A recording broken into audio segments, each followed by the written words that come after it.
You too. What it do? It's your boy Benji back with the crew. If you're new, please don't forget to subscribe. Yeah, we've been chopping it up, watching this Brittany Renner and Denise Garcia and Michael Porter Jr. interview. So I'd like to hear what they got to say in this regard. Like, they don't know that you can love a girl fully, like 100%, and still cheat on her, and it's because you lack probably self-control. You probably use but it's not that you don't love her. It's not that she's not enough. So a lot of guys will take that and be like, men just aren't supposed to be with one woman. Do you guys agree with that, or do you feel like it's a lack of self-control, or why do you feel like even if you're the perfect girlfriend, you could still get cheated on? Yeah, what are your thoughts about that? I think my question would be, before we answer, do you believe in monogamy?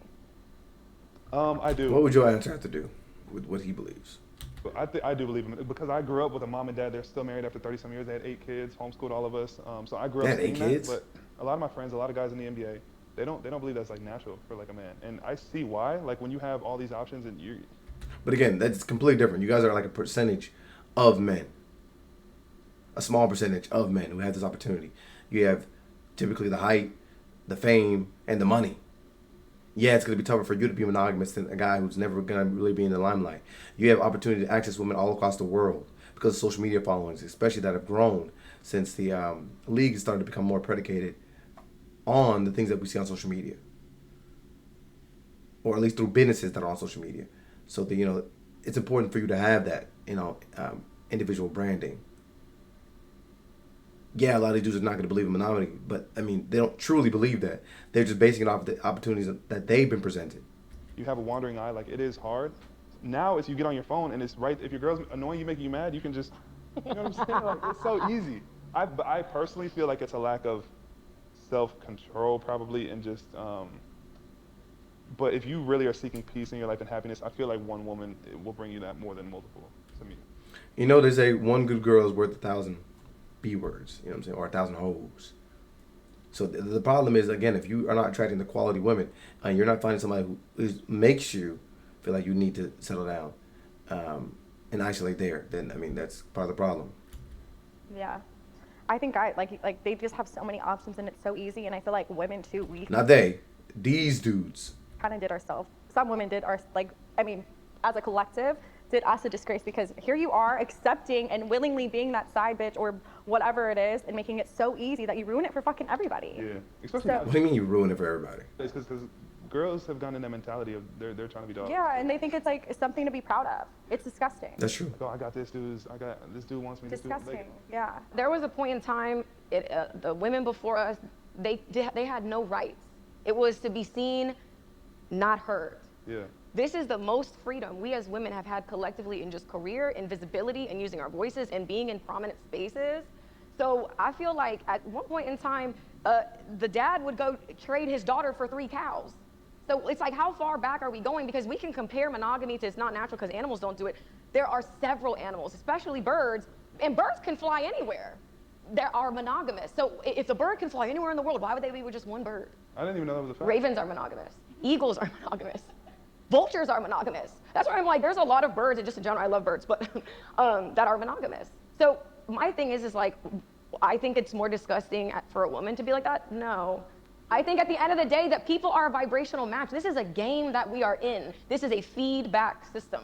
Okay. And again, I think that she was right there on the nose.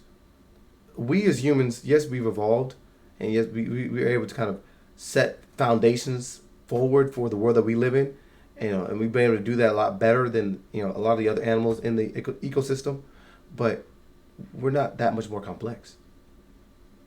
Like we're living life as if it's more to it than what it is. Yes, we've created a world in which you can become famous, you can have millions of dollars, you can do all these things, but at the end of the day, your time is gonna creep up on you the same way it's gonna creep up on the lizard, right? And it's all about what you've done with that time. Now, you can do positive things for the world in front of you, and you can, at a very basic point, do things for the generations in front of you and leave an impact with your last name. And if you feel like that there's more to it, that's when you kind of lose the plot. Like so I think there's a point that she's making in regards to like plenty of animals being monogamous. I think that as humans, you try to look at it like, okay, as a man, there's no way I could be monogamous. I want to be dealing with women until I'm 80. Well, when the time comes, and then you have no lineage, you don't, your children hate you, what did you really do? Well, Very let me simple. rephrase that. If a man can completely love a woman and still, I feel like, cheat on her. I feel like I need a drink. Do you feel like that? A man can completely love a woman and still cheat? Do you Yeah, agree with that or no? I He do doesn't agree. love you fully. You don't love yourself. Yeah, I agree Period. with It's not that. about this woman isn't enough. She's Yeah. not fucking popping pussy in a handstand. You as a man, there is something lacking within you. Yeah. Because at the end of the day, like, the deeper the bond and the commitment, everything is heightened in it. From conversation to sex that everybody's so fucking, their panties in a bunch about. Like, everything is better when you have, like, that best friend. Like, we go to the movies and it's just amazing because this is my bitch, this is my friend. Like, the deeper the bond, the further you really go. You know what I mean? Being able to go to the bottom of the ocean floor is what life is all about. You're speaking facts. So it's like, that's why it's like one or the other. It's just like, what reality do you want to experience?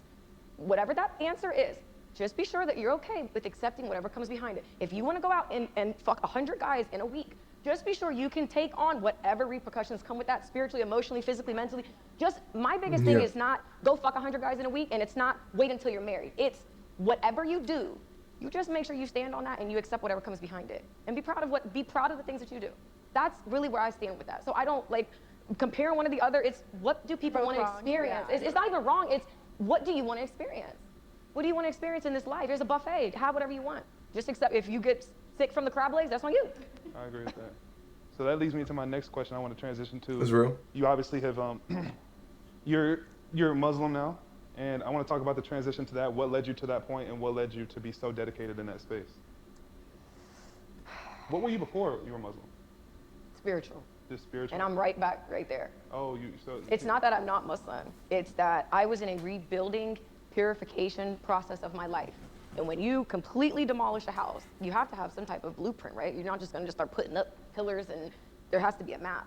Islam was the only religion I've ever been drawn to. I don't like rules, and my background is very spiritual. So I go from Pacific Ocean to religion puddle. That's any religion. This is not an attack on Islam, because it's all the religions are beautiful in their own way. You don't need religion. Let me say this, hold on. God. Oh, God. I don't feel like talking about this like people expect it to be worded perfectly. I know, but the thing is that I have not talked about it since I took my hijab off. And there are plenty of born Muslims who are not in hijab. There are plenty of Muslims, billions. There are 2 billion Muslims in the world. I'm sure there's hundreds of thousands that are not in hijab, especially. Before she gets into it, this is the problem. You're telling everybody, just live life. Do what feels right to you. And then he follows it up with a question about religion and Islam. And you went online. Again, I get it. You're living your truth. And you're going to be loud and proud about the things that you are doing in that current time. But you got to understand, the same way she's mentioning that as a woman, if you go out there and sleep with 100 guys, you understand what the ramifications of that are going to be. Again, I don't know what internal critiques that she's done particularly, but again, just looking at her experience from the outside looking in, you went and proclaimed Islam publicly. And again, I think this is a broader conversation that should be had to a lot of these quote unquote women who are, in the public eye and then just decide to convert and then be public about the conversion and then go live their life. Now people are going to look at the fruits that you're bearing and what you're putting out to the world and try to, maybe scratch their head based on the things that you've done in your past and that you've been public about. To then turn around a 180 in less than a year, you got to understand why people are going to be like, this is a lot going on. In the West. I think religion is a tool just like numerology and just like astrology. It was a tool that I used to really build a solid foundation where I went from far left to far right, and now I'm in a place of harmonization. So I think for me, what inspired me was that my soul was very tired. I see God when I see the sunset. I see God when I look at the ocean. I see God when I just am outside in the grass. And it's like you don't need specifically religion to have a relationship with God. But I think when you don't know where to turn and you don't have a foundation, like I didn't grow up religious. I grew up raised by my grandparents, unruly, making my own rules. So I think for me, I went back to the basics, learned the foundation, and was like, okay, I'm going to spit the bones, and this is where I'm at. For religions like Islam or Christianity that say like, this is the way to God, they're pretty firm on like, there's not multiple routes, there's not multiple ways to God. They all have their own truth, and that's the route. I feel like Islam is similar to Christianity in that way. So how do you put that together with like people that are just spiritual and they seek God in this way or seek God in that way. Because I feel like in religion, they will all say like this is the one way to God. Like in Islam, I don't know the specifics of the religion, but aren't there all these like qualifications you have to do to reach God and the yeah, so what do you think about that? Because there are people out there that believe that anybody can reach God in any different route, and then there's people that believe that this is the one way. Now that you've experienced kind of... I would have never thought we were going to be seeing Michael Porter Jr. and Brittany Renner discuss religion. This is what the internet has gone to. Both sides of that. Shout out to them, hey. With what? Just like seeking God, like is it through a religion? You don't view it as through a religion. No, she doesn't view it through a religion. I think different people need different things, and I do not judge how people learn. Because for me, like I said, I went from Pacific Ocean to a religious puddle. I think spirituality is very broad. And I think you understand when you are able to, like the bigger picture is frameless, right? So it's kind of like, why would I say, unless I'm in a cult, that there's only one way to something? Because us having to all think the same, that is the beginning of a dictatorship. That's so interesting to me though. That, like you really went online and I think that's what it is. Like you can have your spiritual journey and like just touch base. This is what I'm doing. But like you went up there and again, I don't think that any of her posts, I think we're saying that use what you need to do. But I think she was just talking about the growth that she had individually. Correct me if I'm wrong on that. But it is interesting that a lot of these people, and not just speaking about her, just plenty of people have gone online and then talked about their conversion and then turned their back on the religion. And these people had followings. And there's been males and females that have done this. I think that's interesting. Like, you should just go have your journey and, like, separate that.